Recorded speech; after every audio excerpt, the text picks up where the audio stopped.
Hey, welcome back to the channel, Joe Boy Solar. FDR here. Very happy to have you clicking onto that next video. Just to give a brief recap of what we talked about in that last video about, the problem with utility companies. And I told you this example would come back. This is exactly what has happened. The utility companies, for example, like in the state of Florida, FPL, has found a way to ensure, number one, ensure that you as a consumer or you as the frog are always jumping into the water because you have no other choice. You have nowhere else to jump. You have to jump into the water. Now, obviously, it doesn't make business sense to have everyone freak out and hate you and cause the government to, have to do a response and regulate you heavily. So very wittingly, FPL has found a way to ensure that everyone jumps into the water, but they don't make the water boiling at first. They keep it nice and room temperature so that everyone, you can't complain. And they increase the price little by little by little by little every year. And they always have a good excuse, but somehow they increase the price to you because of a cost increase to them, but somehow they're still making profit, record profits. The math just simply does not add up. So people are forced into the water, and 9 out of 10 times people know that FPL is taking advantage of them, but where else are you going to go? And are you going to risk jumping out of this into something else? You don't know where you're jumping to. Sure, solar is the answer, but which solar company? And that brings me into the topic of this video here today. So we're going to be talking about solar companies. Now, my solution to utility companies is solar energy. However, solar energy is not the solution for everyone, everywhere. There are certain states where you're just not going to get enough sunlight. There's snow, weather, availability, many, many, many, many, many different factors. But here in the state of Florida, 98% of people benefit from going solar. Unless you have a giant tree over your house that you just refuse to get rid of. So let's talk about solar companies because they're not perfect and they're not all created equally. Now, in the solar industry, there is a 68% complaint rate, meaning that 2 out of 3 projects go bad. Now, this does not mean that it was a scam, but there was a hiccup somewhere along the road that left a bad taste in the consumer's mouth or the homeowner's mouth, right? To the point and to the degree in which we have a higher complaint rate than the TSA. You heard that right. People complain more about solar companies than they do about the TSA. So you might be asking yourself, okay, well, why? What are people complaining about? What's going on?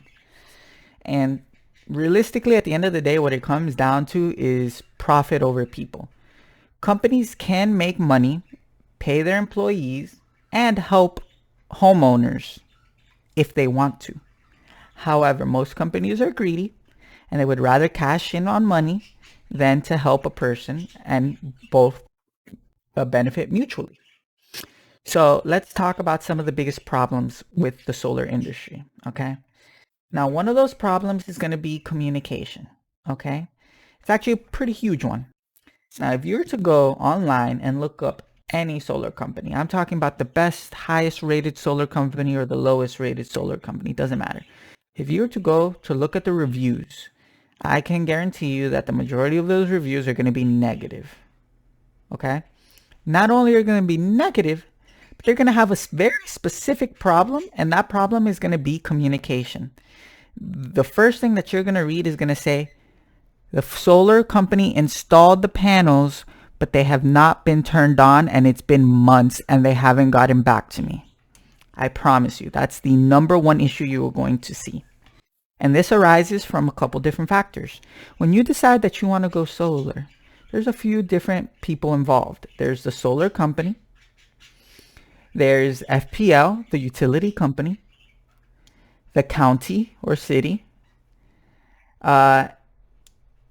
and if you have a homeowners association, the homeowners association. So 4 to 5 different players involved in getting you solar panels.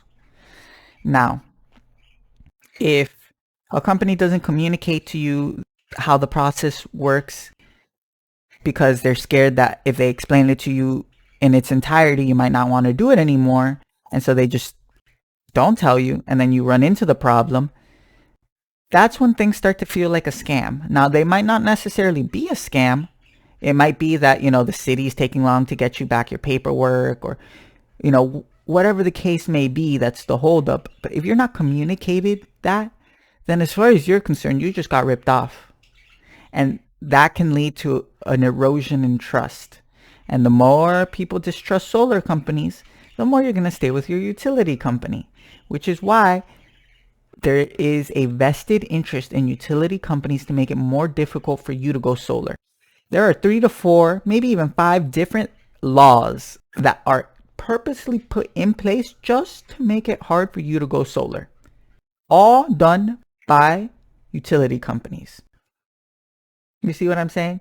So these problems exist. It's criminal to ignore them and pretend that they don't exist. But that doesn't mean that it's because of the solar company. I just want that to be understood, that a lot of these problems are not the solar company's fault, as it is purposely to make it difficult for you to want to go solar, because a lot of people lose money when you do go solar. Okay. So that's the first issue, communication. Okay. So you want to look for a company that will not BS you. They'll tell you, look, it's going to take this long because this took this long and XYZ. You want someone that's going to answer you and know what's going on and not have you repeat yourself a bajillion times. So looking for a company that has some sort of concierge service that will assign an agent to you instead of like a random customer support number will probably be in your best benefit, just to avoid a lot of the headaches that are involved with playing phone tag, which is the worst.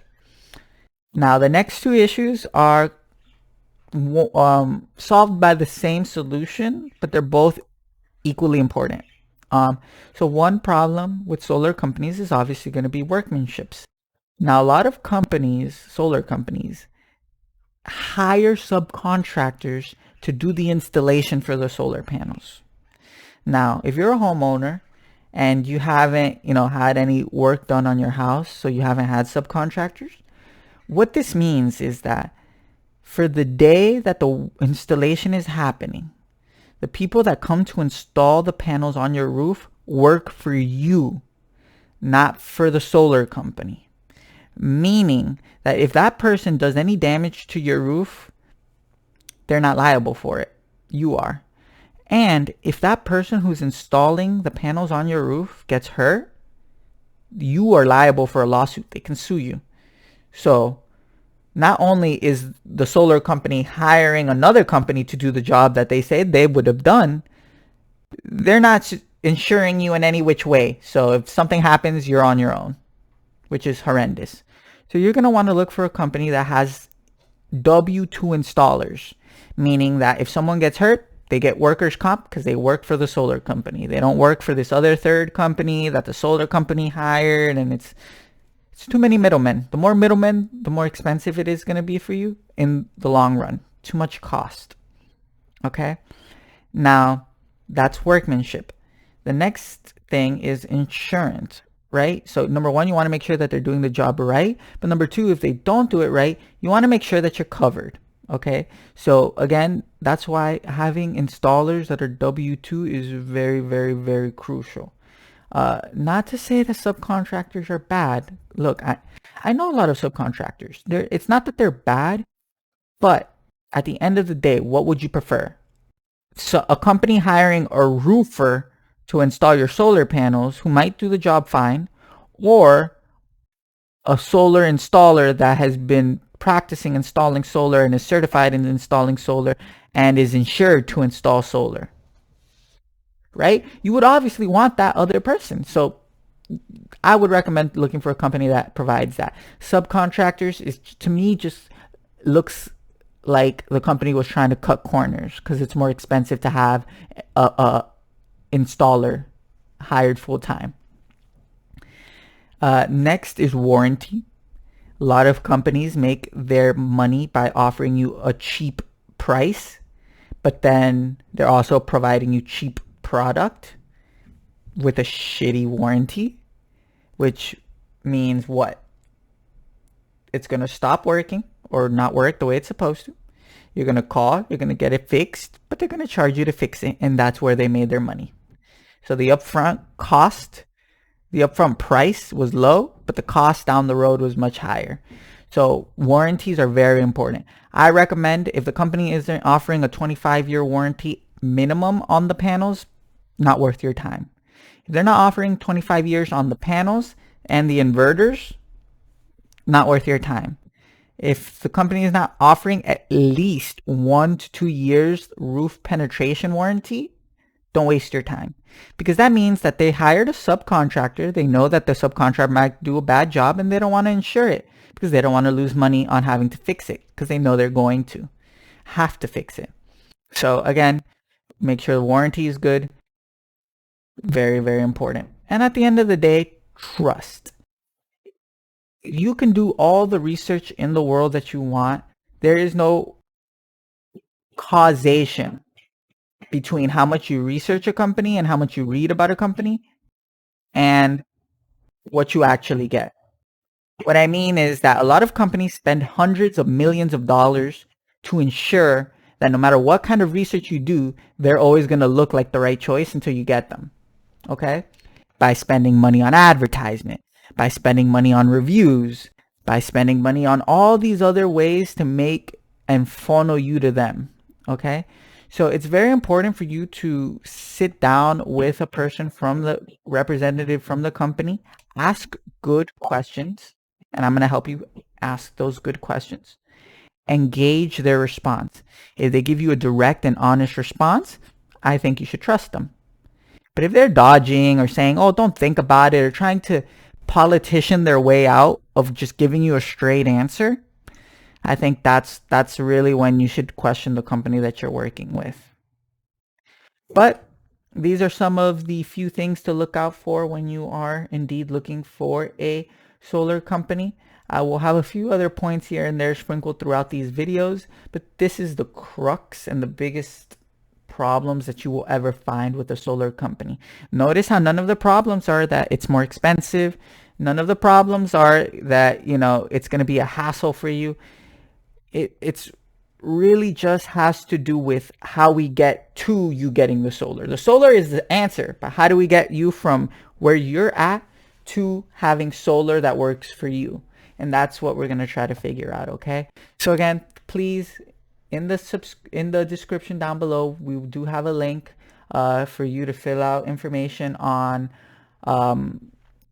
your particular case, your house, what you're looking for, to what you're trying to accomplish with solar power.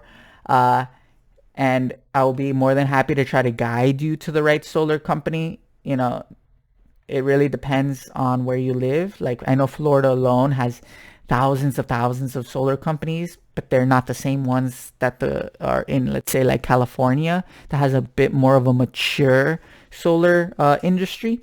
So, just if you're curious, you want more information, just check this link down below. Please like, subscribe, share. If you know anyone who's interested in going solar, anyone who's paying too much for electricity. But yeah, like, subscribe. You guys stay happy, stay healthy, take care. Bye-bye.